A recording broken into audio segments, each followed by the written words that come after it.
हारे का सहारा क्यों कहलाते हैं खाटू श्याम। एक अद्भुत और दिल को छू जाने वाली कथा। जब इंसान की ज़िंदगी में चारों ओर अंधेरा होता है, जब हर दरवाज़ा बंद लगने लगता है, जब कोशिशें नाकाम हो जाएं और कोई सुनने वाला ना हो, तब एक नाम दिल से निकलता है, श्याम। और इसलिए खाटू श्याम को कहा जाता है हारे का सहारा। लेकिन क्या आपने कभी सोचा है कि ये नाम आया कहाँ से? आखिर क्यों श्याम बाबा को वो भगवान माना गया जो हारने वालों का भी दामन थामते हैं? इसकी कहानी बहुत पीछे से शुरू होती है, महाभारत के युद्ध से। महाभारत वो युद्ध था जिसमें धर्म और अधर्म आमने सामने थे और उसी युद्ध की ओर बढ़ रहा था एक अनोखा योद्धा बर्बरीक। बर्बरीक कोई साधारण योद्धा नहीं थे। वे भीम के पौत्र और घटोत्कच के पुत्र थे। बचपन से ही वे युद्ध कला में निपुण थे।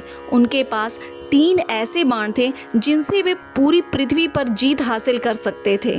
3 बाण और एक प्रतिज्ञा कि वह उसी पक्ष की ओर से युद्ध करेगा जो हारता हुआ दिखेगा, यानी जीतने वाला नहीं, हारने वाला उसका प्रिय था। यही सोच थी उनकी, लेकिन यही सोच एक बड़ा संकट भी बन सकती थी। श्री कृष्ण यह जानते थे कि अगर बर्बरीक ने युद्ध में भाग लिया तो परिणाम पूरी तरह बदल जाएगा। उन्होंने एक ब्राह्मण का वेश धारण कर बर्बरीक से मिलने का निश्चय किया। कृष्ण ने उनसे पूछा, अगर तुम्हें युद्ध में उतरना पड़े और तुम्हारे 3 बाण हों तो क्या करोगे? बर्बरीक ने मुस्कुराते हुए कहा, पहले एक बाण से अपने शत्रुओं को चिन्हित करूंगा, दूसरे से उनका संहार करूंगा और तीसरे बाण से सारे बाणों को वापस बुला लूंगा। कृष्ण समझ गए ये कोई साधारण योद्धा नहीं है।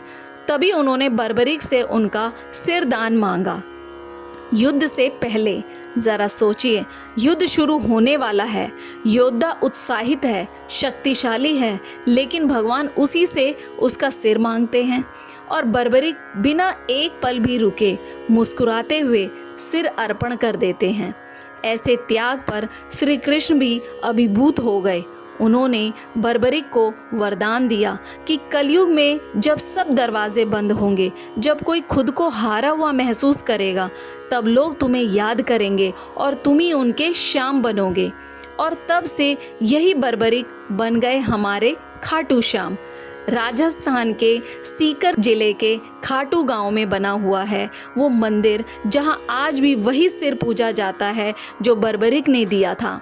यहाँ कोई बड़ा छोटा नहीं होता, अमीर गरीब नहीं देखा जाता। यहाँ बस टूटे दिल और हारी हुई उम्मीदें लेकर लोग आते हैं, क्योंकि ये दरबार है उस भगवान का जो हारने वालों के साथ खड़ा रहता है।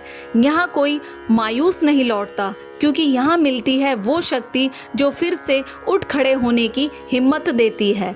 लोग कहते हैं हार जाओ तो श्याम के पास जाना, क्योंकि जब कोई नहीं सुनता तब वो खुद पुकार लेता है।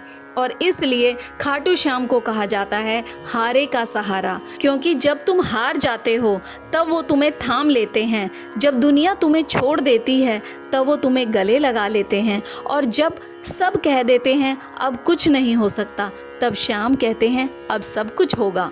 कहते हैं खाटू का रास्ता किसी को यूं ही नहीं बुलाता, जब श्याम बुलाते हैं तभी वहां जाने का अवसर मिलता है। और जो एक बार चला गया वो फिर उम्र भर उनका हो जाता है।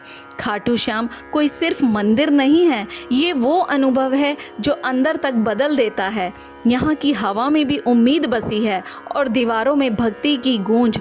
तो अगर आप कभी खुद को टूटा हुआ महसूस करें, जब लगे कि हार ही जीवन का अंत है, तो एक बार बस मन से कह देना, श्याम बाबा अब सब आप पर है।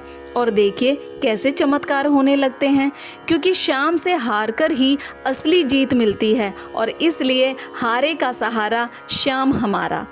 अगर ये कहानी आपके दिल को छू गई हो तो हमारे चैनल ज्ञान ज्योति को सब्सक्राइब जरूर करें, क्योंकि और भी ऐसी कथाएं आपके इंतज़ार में हैं। कमेंट में ज़रूर लिखें। जय खाटू श्याम बाबा।